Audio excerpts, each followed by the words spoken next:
Bonjour, bienvenue dans cette vidéo dont les finalités sont de vous présenter ce qu'est un projet, qu'est-ce qui caractérise un projet et comment on pilote un projet.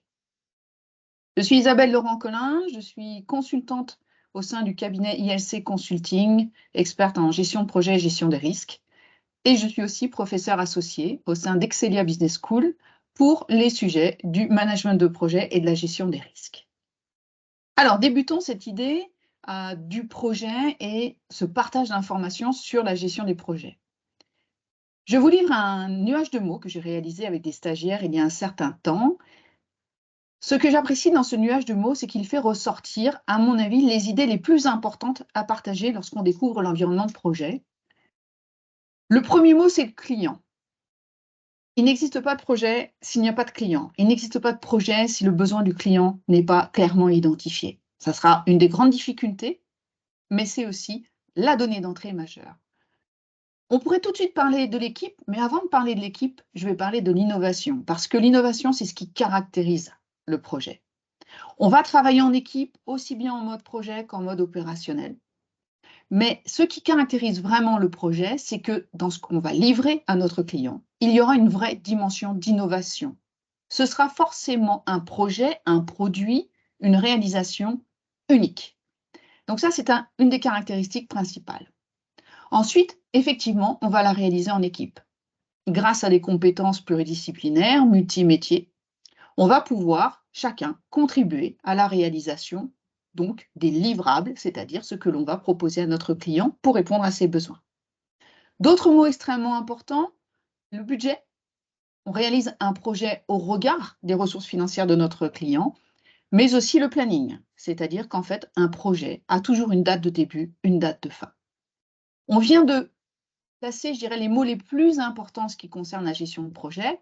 D'autres termes sont très importants. Bien évidemment, on est dans un environnement d'outils, de processus, parce que le projet peut être quelque chose d'assez intuitif dans son développement. En revanche, pour pouvoir mesurer la performance et le piloter tel qu'on a décidé de le réaliser, avec la rentabilité estimée dès le départ, il va nous falloir mettre en œuvre, en fait, toute une logique d'outils de mesure de la performance pour pouvoir prendre des décisions. C'est un environnement de créativité, c'est un environnement aussi très, très humain. Je retrouve le terme d'empathie, d'intelligence émotionnelle, qui sont vraiment des compétences dont on aura besoin pour piloter notre projet. Alors, essayons de caractériser un peu plus ce qu'est le projet. Un projet, c'est avant tout répondre aux besoins d'un client en lui proposant et en réalisant une solution, donc encore une fois, innovante. C'est ce qu'on appellera le périmètre du projet. C'est aussi livrer un produit qui sera conforme aux exigences du client. Donc, c'est un produit qui va devoir répondre à certaines spécifications, qui va devoir répondre à certaines normes. L'important, c'est de bien comprendre quel est l'environnement dans lequel le client va utiliser notre produit pour répondre non seulement à ses exigences, mais aussi aux exigences de notre organisation, l'organisation qui va créer le projet. Un projet, c'est aussi donc respecter des contraintes. On le verra tout à l'heure, c'est respecter un contrat, et dans ce contrat, il y a notamment une date de début, une date de fin et un budget qui nous sera essentiel pour pouvoir piloter la performance du projet. Piloter cette performance, ça va se faire grâce à des indicateurs. Mise en œuvre d'indicateurs. Un indicateur, c'est un élément de mesure qui viendra qualifier la réalisation des livrables, donc ce qu'on réalise au fur et à mesure, qui viendra qualifier le planning, c'est-à-dire la vitesse à laquelle on réalise le projet, et qui viendra aussi qualifier nos dépenses, c'est-à-dire le budget du projet. Un projet, c'est aussi un environnement de gouvernance. Il y a bien évidemment le contrat du client qu'il va falloir réaliser. Et puis, il y a aussi des règles qui sont liées à notre organisation, à notre façon de travailler.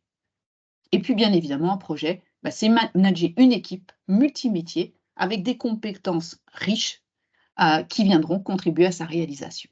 Donc, vous le voyez, c'est un environnement extrêmement complet qui s'appuie à la fois sur, on va dire, des déterminants techniques, des outils, des pratiques, des standards, mais surtout sur des connaissances, des compétences et la capacité à piloter une équipe dans de bonnes conditions. Alors, quelques exemples S'agit-il de projet?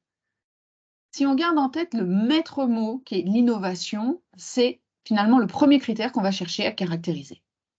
Prenons les francopholies.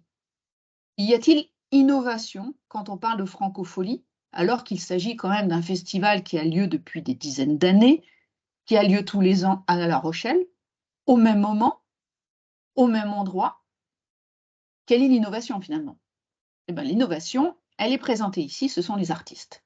Parce que piloter Sting, comme ce sera le cas cette année, ou piloter, je ne sais pas, Johnny Hallyday quand il était venu, forcément, on ne va pas mettre en place ni les mêmes moyens, ni la même communication, ni les mêmes compétences. Donc, l'innovation, oui, pour les francopholies, c'est bien un projet. Si on regarde la vignette à côté, vous voyez la passerelle, donc c'est un ouvrage technique. S'agit-il d'une innovation? Alors là, définitivement, parce que globalement, comme en plus cet ouvrage est une œuvre d'art, elle est certainement unique. Donc notre client a exprimé quelles étaient les caractéristiques attendues, et puis le projet a proposé finalement une solution unique. On est bien aussi dans des contraintes de temps, des contraintes de budget, parce qu'il est évident que notre client, dans ce cas-là, avait un potentiel financier limité et avait besoin de cette passerelle dans un environnement de temps bien défini. Donc, on est en mode projet. Si on caractérise l'image qui vous est présentée ensuite sur cette chaîne de montage de véhicules, on voit bien que l'ensemble des véhicules qui sont proposés et qui sont à ce moment-là soumis aux opérations des robots sont tous identiques. Avons-nous une innovation?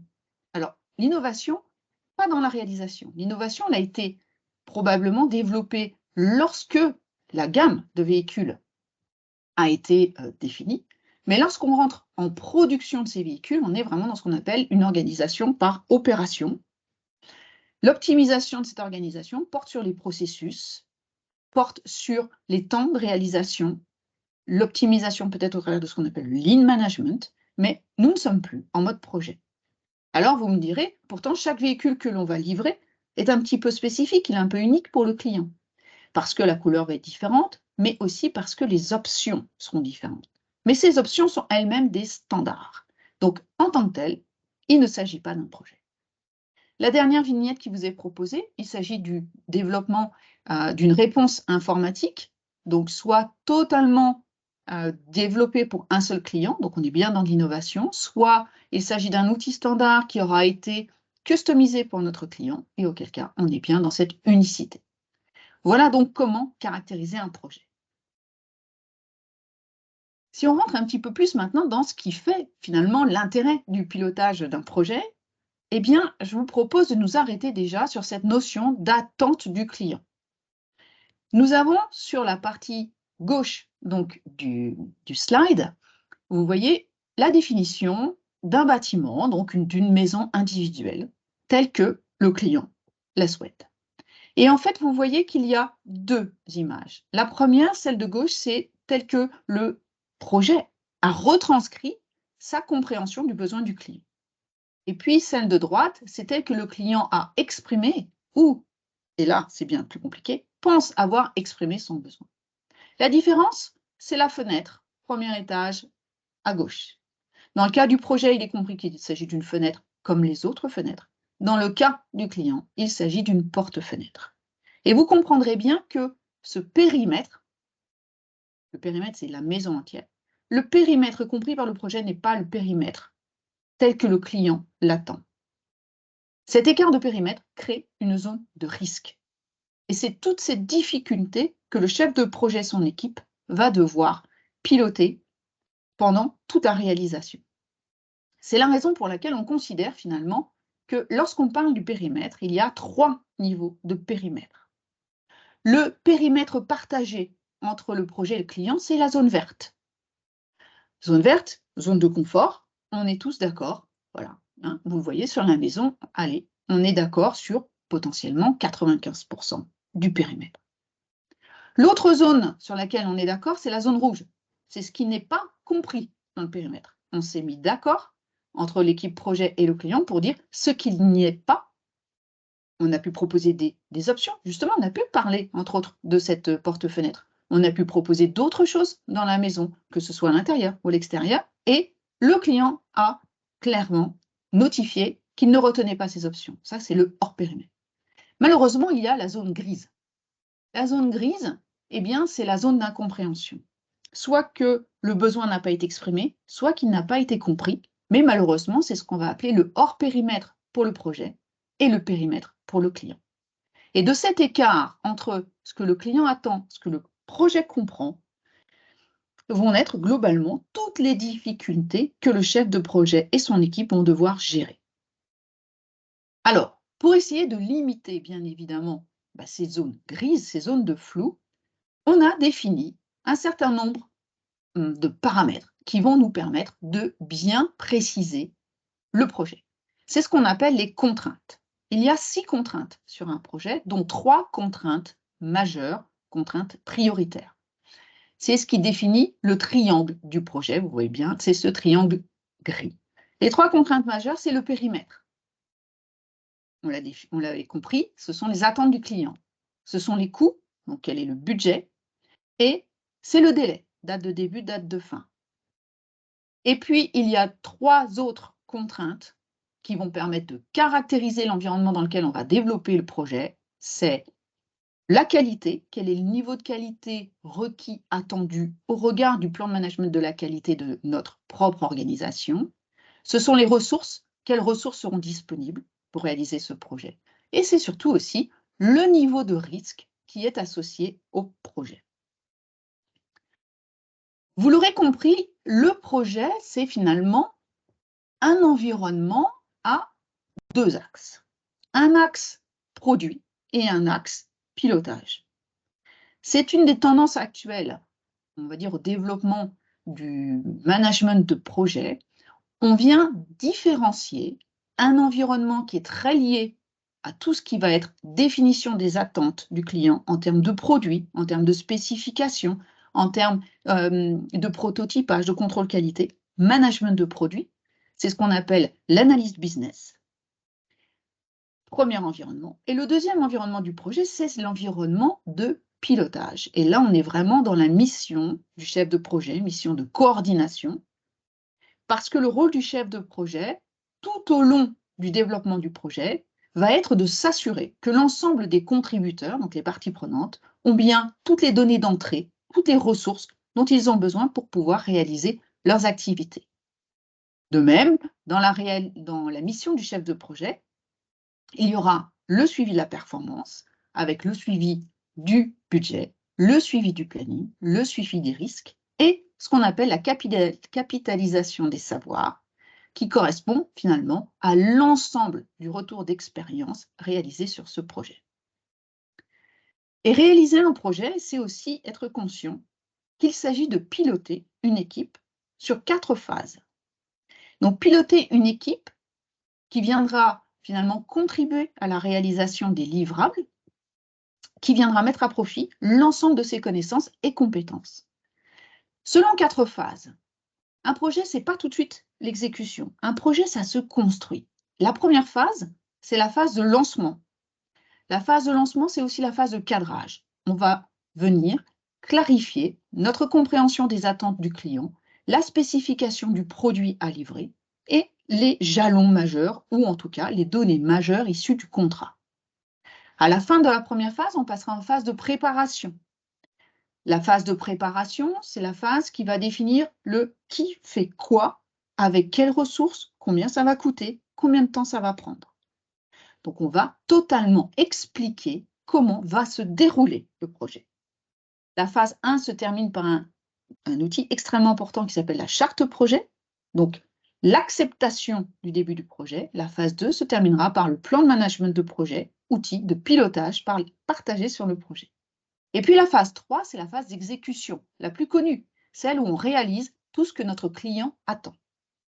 C'est aussi dans cette phase qu'on mettra en place toute la mesure de la performance pour nous assurer qu'on est en phase avec notre prévisionnel.